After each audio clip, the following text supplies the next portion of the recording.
Hello বন্ধুরা, আসসালামু আলাইকুম। Welcome back to my channel. সবাই কেমন আছেন? আশা করছি ভালো আছেন। তো আজকে আমি একদম ইউনিক একটা রেসিপি নিয়ে চলে এসেছি, সাউথ ইন্ডিয়ান আপ্পাম রেসিপি।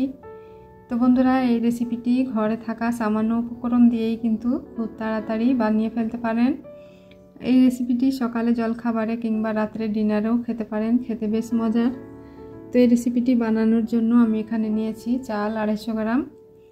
এটা আমি আতপ চাল নিয়েছি। চালটাকে আমি 3 ঘন্টা ধরে ভিজিয়ে রেখেছিলাম। এবার চালগুলোকে আমি বেটে নেব। আমি শিলনোড়ায় বেটে নিয়েছি। এই বাটির 1 বাটি আমি ভাত নিয়েছিলাম, ভাতটাকেও বেটে নিয়েছি। আপনারা চাইলে মিক্সিং জারও বেটে নিতে পারেন। তো সম্পূর্ণ আমি এই চালের মিশ্রণের সঙ্গে ভাতের মিশ্রণটা দিয়ে খুব ভালো করে ফেটিয়ে মিশিয়ে নিচ্ছি। এই পর্যায়ে আমি চিনি গুঁড়ো নিয়েছি। এখানে আমি হাফ কাপ চিনি নিয়েছি, চিনিটাকে গুঁড়ো করে নিয়েছি। তো সম্পূর্ণ আমি চিনিটা দেব না, মিষ্টি অনুযায়ী দেব, আপনাদের পছন্দ মতো কমিয়ে বাড়িয়ে দিতে পারেন। তো আমি কিছুটা চিনি গুঁড়ো রেখে দিলাম। দেখো ভালো করে চিনিটাকেও আগে মিশিয়ে নিচ্ছি। চিনি মেশানোর পর কিন্তু অনেকটা জল বেরিয়ে যাবে, তার জন্য আমি জলটা এখন দিচ্ছি না, আগে মিশিয়ে নিচ্ছি। তারপরে আমি অল্প অল্প করে জল লাগলে দেব। তো অল্প একটু জল দিয়ে আবারও খুব ভালো করে চামচে নেড়ে চেড়ে মিশিয়ে নিচ্ছি। এটাকে খুব বেশি ফেটানোর দরকার পড়বে না, যেহেতু আমি বেটে নিয়েছি। মিক্সিং জারে যদি পেস্ট করে নাও তো সেক্ষেত্রেও কিন্তু বেশি ফেটাতে হবে না। তো খুব গাঢ় ব্যাটার করব না, আর খুব পাতলাও করব না, মিডিয়াম সাইজের। তো বন্ধুরা দেখতে পাচ্ছেন কতটা পাতলা হয়েছে। তো চামচটাকে এভাবে একটু আঙুল দিয়ে দেখবেন যে মিলিয়ে যাচ্ছে না খুব তাড়াতাড়ি, এই পর্যায়ে রেখে দিতে হবে। ব্যাটারটা হয়ে গেছে। এবার চলে যাচ্ছি আমি চুলার গোড়ায়। তো আগে থেকে তেল গরম হতে দিয়েছিলাম, 1 হাতা দিয়ে দিলাম ব্যাটার দিয়ে। এবার আমি গ্যাসের ফ্লেমটাকে লো টু মিডিয়াম করে এভাবে করে উপর থেকে তেল ঝাঁকিয়ে ঝাঁকিয়ে একটু আপ্পামটাকে ফুলিয়ে নেব। এই কাজটা অবশ্যই করবেন, যেহেতু আমি ভাত আর চাল দিয়ে করেছি, কোনো ময়দা কিংবা আটা ইউজ করিনি, তার জন্য কিন্তু ফুলতেও একটু অসুবিধা হবে। তো এইভাবে করেই কিন্তু নাস্তাগুলো ভেজে নেবেন। তো আবারও আমি 1 হাতা ব্যাটার দিয়ে দিলাম। একইভাবে আমি বাকিগুলো বানিয়ে নেব।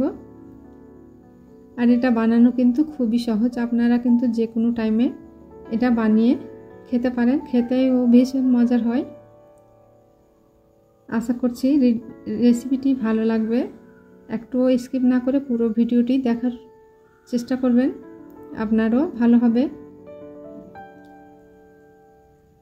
তো আমি আপনাদেরকে বোঝানোর সুবিধাতে আমি আরও একটা করে দেখাচ্ছি।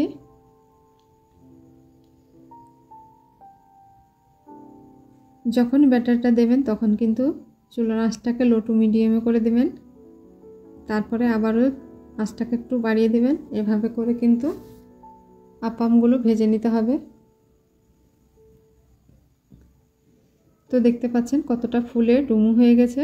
এভাবে করে আমি বাকিগুলোও বানিয়ে নিয়েছি, উল্টে পাল্টে খুব সুন্দর করে ভেজে নিয়েছি। আর খুব যে একটা লাল করতে হবে সেও না, একদম ধপধপে সাদা হয়ে আছে, আপনারা দেখে নিশ্চয়ই বুঝতে পারছেন। তো একটা আমি ইউটিউব চ্যানেলে একটা আপুর আমি এই রেসিপিটি দেখেছিলাম, দেখে আমার খুব ভালো লেগেছিলো, তার জন্য আমি আজকে আমার বন্ধুদের সামনে এই রেসিপিটি শেয়ার করলাম। যদি ভালো লেগে থাকে তাহলে অবশ্যই কমেন্ট করে জানাবেন। আর এরকম নিত্য নতুন রেসিপির আপডেট পেতে বেল বাটনে একটা প্রেস করে দেবেন আর চ্যানেলটিকে সাবস্ক্রাইব করে রাখবেন। তো সবগুলো আমি একইভাবে ভেজে নিয়েছি। এই যে দেখুন বন্ধুরা, আমি অর্ধেকটা আপ্পাম আপনাদের সামনে পরিবেশন করে দেখাচ্ছি, আর অর্ধেকটা কিন্তু সাইডে আছে। তো দেখে নিশ্চয়ই বুঝতে পারছেন কতটা সফট আর নরম হয়েছে।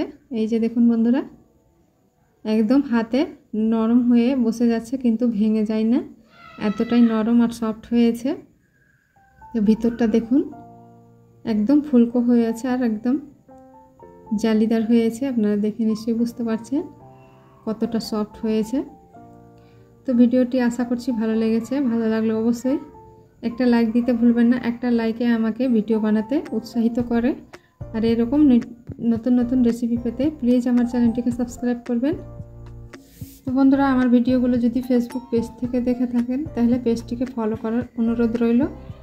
আর এতক্ষণ সঙ্গে থাকার জন্য অসংখ্য ধন্যবাদ। দেখা হচ্ছে নেক্সট ভিডিও নিয়ে। ততক্ষণ সবাই ভালো থাকবেন, সুস্থ থাকবেন। আল্লাহ হাফিজ।